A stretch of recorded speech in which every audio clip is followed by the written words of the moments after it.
Bien, vamos con el siguiente teorema, el teorema de Bolzano. Este teorema tiene nombre, ¿sí? El teorema de Bolzano. Bien, ¿qué me dice el teorema de Bolzano? Sea f una función continua en un intervalo cerrado a b. Necesito que f sea continua en el intervalo cerrado a b. Y sean f de a y f de b de distintos signos. ¿Qué quiere decir eso? Que si la imagen de A es positiva, la imagen de B deberá ser negativa o viceversa. Entonces existe por lo menos un número C perteneciente al intervalo abierto a B, tal que f de C vale 0. La función en C vale 0. Si bien no vamos a demostrar este teorema, vamos a intentar entender lo que dice, ¿sí?, haciendo la representación gráfica. Entonces, voy a considerar f una función y voy a empezar marcando esto, f de a y f de b en este gráfico de distintos signos. Por ejemplo, si acá tengo el a y la imagen de a, ¿sí?, es un número positivo, y acá tengo el b y la imagen de b es un número negativo, ¿está bien? Su imagen es un número negativo. Y además me dice que f es continua en el intervalo cerrado a b. Si yo quiero trazar la gráfica de una función continua que une este punto con este punto, sé que no puedo levantar el fibrón, ¿sí?, cuando haga la gráfica. Tengo que ir de este punto a este punto sin levantar el fibrón. Entonces fíjense qué pasa. Acá está el C, existe un C, donde la función vale 0. Es decir, estoy obligada a cruzar el eje X en algún momento, ¿sí? Bien, esa sería la interpretación geométrica. Fíjense que dice existe al menos un C.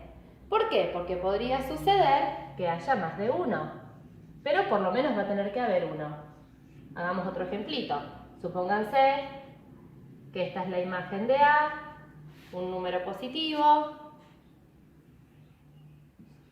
Esta es la imagen de B, un número negativo. Y mi función continua, f en el intervalo cerrado a B, podría ser algo así.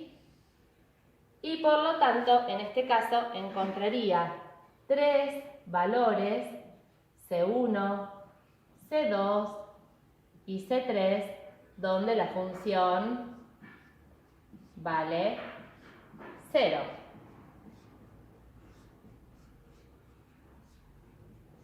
¿Sí? Pero por lo menos tiene que existir 1, ¿sí? En este caso, f de C igual a 0. Bien, es fundamental que f sea continua en un intervalo cerrado a b. Veamos qué pasa, ¿sí?, si la función no es continua en el intervalo cerrado a b y, por ejemplo, lo es en el abierto a b. Bien, entonces, ahora estoy agregando una observación. Si f es continua en el intervalo abierto a b, pero no lo es en el cerrado a b, no se puede asegurar la existencia de ese numerito c en el intervalo abierto a b, tal que f de c sea 0. O sea, lo que yo les voy a mostrar ahora es que si no se cumple la continuidad de la función en el intervalo cerrado a b, no puedo asegurar, no se están cumpliendo las hipótesis del teorema de Bolzano y no puedo asegurar la existencia de ese c.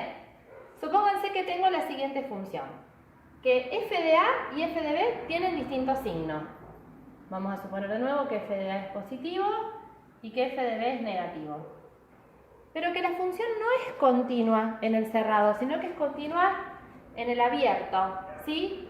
¿Cómo podría ser la gráfica? Supónganse que es así. Ahí está. Entonces, se cumple que f de a y f de b tienen distintos signos, es continua en el intervalo abierto a b, no lo es en el cerrado, porque no es continua por derecha en a, ¿sí? Y también vemos que no existe ningún C donde la función valga 0, o sea, en ningún momento se corta el eje X. Así que no puedo relajar esta condición de continuidad en el cerrado AB. ¿Sí? Es una de las condiciones, es una de las hipótesis del teorema en las cuales no puedo aflojar.